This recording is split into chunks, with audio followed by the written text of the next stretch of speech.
दोस्तों, यदि आप चाहते हैं पटना यूनिवर्सिटी से स्नातक में दाखिला लेना तो आपके लिए काफ़ी बड़ी खुशखबरी है, क्योंकि पटना यूनिवर्सिटी में स्नातक में एडमिशन के लिए यानी यूजी में एडमिशन के लिए ऑनलाइन आवेदन की प्रक्रिया स्टार्ट हो चुके हैं। इस वीडियो में मैं आपको स्टेप बाय स्टेप बताऊंगा कि कैसे पटना यूनिवर्सिटी में यूजी एडमिशन के लिए फॉर्म को अप्लाई करना है। उम्मीद करूँगा ये वीडियो आपको काफ़ी पसंद आएगा, तो इसे लाइक और शेयर ज़रूर कर दीजिएगा। इस प्रकार की लगातार अपडेट के लिए चैनल को सब्सक्राइब करेंगे, आने वाली सारी अपडेट की जानकारी आपको मिलती रहेगी। आप सभी के लिए हमने व्हाट्सएप चैनल बनाया है, जहां जरूर जुड़िए, जिसका लिंक हमने वीडियो डिस्क्रिप्शन में दे दिया है, ताकि जो भी अपडेट आपके यूनिवर्सिटी के रिगार्डिंग आती रहेगी मैं उसका अपडेट देता रहूँगा। फिलहाल स्क्रीन पर चलकर स्टेप बाय स्टेप बताते हैं कि कैसे पटना यूनिवर्सिटी का यूजी का फॉर्म आपको फिल करना है। पटना यूनिवर्सिटी से स्नातक में नामांकन लेने के लिए सबसे पहले आपको अपने मोबाइल या लैपटॉप में जो भी ब्राउज़र है उसे ओपन करना है। गूगल में टाइप करना है ऑनलाइन अपडेट HTM। आपके सामने ऑनलाइन अपडेट HTM.in का या ऑफिशियल वेबसाइट आएगा, इससे आपको ओपन करना है और नीचे आना है। यहाँ पर एडमिशन वाले सेक्शन में ही आपको मिलेंगे PU UG एडमिशन 2024, जिस पर क्लिक करना है। तमाम जानकारी आपको एडमिशन के रिगार्डिंग बताई गई है। इसका अंतिम तिथि 20 अप्रैल 2024 तक रखे गए हैं। अप्लाई करने के लिए आपको नीचे आना होगा। इंपॉर्टेंट लिंक वाले सेक्शन में डायरेक्ट लिंक आपको दिए गया अप्लाई करने का। आप जानते होंगे क्योंकि पटना यूनिवर्सिटी में दो प्रकार के कोर्स कराए जाते हैं, एक रेगुलर कोर्स है और एक वोकेशनल है। रेगुलर कोर्स के तहत जैसे आप जानते हैं BA BSc BCom जो होता है वो रेगुलर कोर्स होता है, और वोकेशनल के तहत में जैसे कोई BCA BBA इस प्रकार का कोर्स करना चाहता है वो वोकेशनल के तहत आता है। तो आपको देखना है कि आपको रेगुलर कोर्स करना है या वोकेशनल करना है। जिसके लिए भी आवेदन करना है उस वाले लिंक पर क्लिक करेंगे। दोनों की प्रक्रिया अप्लाई करने का बिल्कुल सामान्य है, कहीं भी कोई डिफरेंट नहीं है। आइए मैं आपको इस वीडियो में रेगुलर कोर्स के बारे में बताता हूं कि कैसे अप्लाई करना है।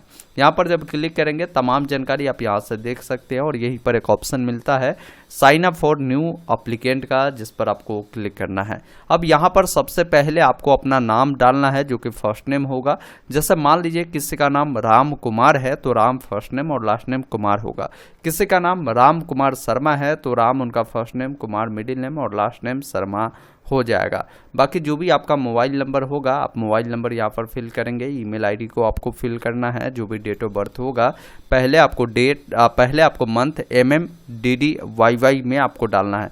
तो जैसे मान लीजिए किसी का जन्म जो है 2 फरवरी 2004 में हुआ है तो यहाँ पर 02/02/2004 लिखेंगे। पहले मंथ फिर डेट फिर ईयर आपको लिखना है। बाकी यहाँ पर कोर्स अप्लाई में पूछा गया है कि आपको किसके लिए अप्लाई करना है, जैसे अंडर ग्रेजुएशन रेगुलर के लिए या बैचलर ऑफ फाइन आर्ट के लिए आप करना चाहते हैं, वो आप यहाँ पर बताएंगे। बाकी पूछा गया कि जो 12वीं आपने पास किया है वो किस स्ट्रीम से किया है, उसकी जानकारी आपको देनी है। जैसे बहुत सारे ऐसे बच्चे हैं जिन्होंने आर्ट सब्जेक्ट से 12वीं किया विदाउट मैथ सब्जेक्ट, तो आप इससे चुनेंगे। बहुत सारे बच्चे आर्ट में भी मैथ लेते हैं तो विथ मैथ वाला ऑप्शन चुने। कोई कॉमर्स लिया है वो बताएंगे। कोई कॉमर्स लिया है लेकिन उसने यहाँ पर मैथ और जो एस्थेटिक्स होते हैं वो पढ़े होंगे तो इसे चुनेंगे। बहुत सारे ऐसे बच्चे जो साइंस लिए होंगे, जो फिजिक्स केमिस्ट्री बायो पढ़े होंगे तो इससे चुनेंगे। बहुत सारे ऐसे बच्चे हैं जिन्होंने फिजिक्स केमिस्ट्री मैथ पढ़ा है तो इसे चुनेंगे। बहुत सारे ऐसे सब बच्चे हैं जो फिजिक्स केमिस्ट्री बायो और मैथ पढ़े हैं तो इसे आप चुनेंगे। तो आप अपने अकॉर्डिंग बताएंगे कि आपने पढ़ा क्या था 12वीं में, वो बताएंगे। नेशनलिटी आपको बतानी है, इंडियन आपको चयन करना है। बाकी जो भी आपका स्टेट होगा आप अपना स्टेट को बताएंगे। फिर एक ऑप्शन मिलेगा साइन अप का, जिस पर क्लिक करना है। उसके बाद आपका जो रजिस्ट्रेशन प्रक्रिया है वो कंप्लीट होता है। आपके जो मोबाइल नंबर है और ईमेल आईडी है उस पर एक एप्लीकेशन आईडी और पासवर्ड भेज दिया जाता है। सिंपली आपको करना है वही एप्लीकेशन आईडी डालना है, जो पासवर्ड आपको मिले हैं उसे आपको फिल करना है। लॉगिन वाले विकल्प पर क्लिक करना है। लॉगिन करते ही आपका नाम, आपका मोबाइल नंबर, ईमेल आईडी देखने को मिलता है। आपको सिंपली नेक्स्ट स्टेप पर आपको क्लिक करना है। अब यहाँ पर आपके सामने फॉर्म खुलता है, जिसमें सबसे पहले पर्सनल डिटेल है, जिसमें कुछ जानकारी आपका पहले से फिलअप रहेगा। आपके पिताजी का जो भी नाम होगा आप पिताजी का नाम डालेंगे, लेकिन ध्यान ये रखेंगे कि अगर पिताजी के नाम के आगे कोई मिस्टर डॉक्टर ये नहीं लगा है तो मिस्टर डॉक्टर आप नहीं लगाएंगे। 10th के मार्कशीट के अकॉर्डिंग ही नाम डालेंगे। माताजी का जो भी नाम है 10th के मार्कशीट के अकॉर्डिंग वो आपको बताना है। बाकी नेशनलिटी इंडियन रहेगा। आपको रिलीजन बताना है, किस धर्म से आप बिलोंग करते हैं। बाकी जो भी आपका जेंडर होगा, लड़का है या लड़की है, उसकी जानकारी आपको यहाँ पर बतानी है। बाकी नीचे आएंगे, यहाँ पर देखेंगे आपसे पूछा गया है कि आपका जो कैटेगरी है वो कैटेगरी कौन सा है, वो आप यहाँ से चयन करेंगे। नीचे जब आप आएंगे आपसे पूछा गया है कि यदि कोई कैंडिडेट दिव्यांग है 40% या उससे अधिक तो यस करेगा, अन्यथा नो वाले विकल्प पर क्लिक करेगा। बाकी जो भी आपका आधार नंबर होगा, आधार नंबर यहाँ पर फिल करेंगे और जो भी ब्लड ग्रुप आपका होगा वो ब्लड ग्रुप आपको बताना है। जो भी आपका एड्रेस होगा और कॉन्टैक्ट डिटेल है उसकी जानकारी आपको देनी है। जैसे मोबाइल नंबर, ईमेल आईडी मिलेगा, यहाँ पर करस्पॉन्डेंस एड्रेस पूछा गया है, तो इसका मतलब ये है कि मान लीजिए आप रहने वाले सीतामढ़ी के हैं लेकिन पटना में रहकर आप पढ़ाई करते हैं, तो करस्पॉन्डेंस एड्रेस आपका पटना का हो जाएगा, परमानेंट एड्रेस आपका सीतामढ़ी का होगा। तो करस्पॉन्डेंस एड्रेस जहां आप रहते हैं आप चाहे तो वो लिख सकते हैं, या आप चाहे तो परमानेंट एड्रेस को भी आप चाहे तो करस्पॉन्डेंस एड्रेस के रूप में आपकी इच्छा है आप लिख सकते हैं, इससे कहीं कोई दिक्कत नहीं होगी। बाकी जो भी आपका स्टेट होगा आप यहाँ पर स्टेट बताएंगे, जो भी डिस्ट्रिक्ट होगा आप डिस्ट्रिक्ट यहाँ पर आपको बतानी है। नीचे आना है, आपका जो भी यहाँ पर पिन कोड होगा, पिन कोड बताना है। अगर आपका करस्पॉन्डेंस परमानेंट सेम है तो इस चेकबॉक्स पर टिक करेंगे, दोनों फिल हो जाएगा। उसके बाद सेव एंड नेक्स्ट पर क्लिक करना है। अब आप आ जाते हैं क्वालिफिकेशन वाले डिटेल में, जिसमें सबसे पहले 10th के बारे में पूछा गया है कि 10th आपने किस बोर्ड से किया है। बोर्ड का नाम मिलेगा, नाम मिले तो अदर बोर्ड को आप चयन कर बोर्ड का नाम लिख सकते हैं। किस साल आपने जो है 10वीं पास किया है वो आप यहाँ पर बताएंगे। साथ ही साथ यहाँ पर आपको बतानी है कि जो नंबर है CGPA या परसेंटेज में है वो आपको बताना है। यहाँ पर पूछा गया है कि आपका जो परसेंटेज है 5 सब्जेक्ट में वो क्या है, वो आप यहाँ पर बताएंगे। बाकी यहाँ पर जो भी रोल नंबर आपका होगा रोल नंबर बताना है, और जो भी आपका सब्जेक्ट होगा 5 सब्जेक्ट उसका नाम आप लिख सकते हैं। अब ये कैसे लिखेंगे, तो जैसे मान लीजिए आपने 10वीं में हिंदी पढ़ा है तो हिंदी लिखेंगे, कॉमा लगाकर इंग्लिश पढ़ा है इंग्लिश लिखेंगे, संस्कृत पढ़ा है उसे लिखेंगे, SST पढ़ा है तो उसे लिखेंगे। ये आप अपने अकॉर्डिंग कॉमा लगाकर सब्जेक्ट का नाम ऐड कर दीजिएगा। बाकी आपको यहाँ पर बताना है कि जो इंटरमीडिएट आपने पढ़ा है वो किस बोर्ड से पढ़ा है, जो भी आपने पासिंग किया है, किस साल आपने पास किया है, साथ ही साथ नंबर किस अकॉर्डिंग है, परसेंटेज या CGPA में कितना % नंबर मिला है वो बताएंगे।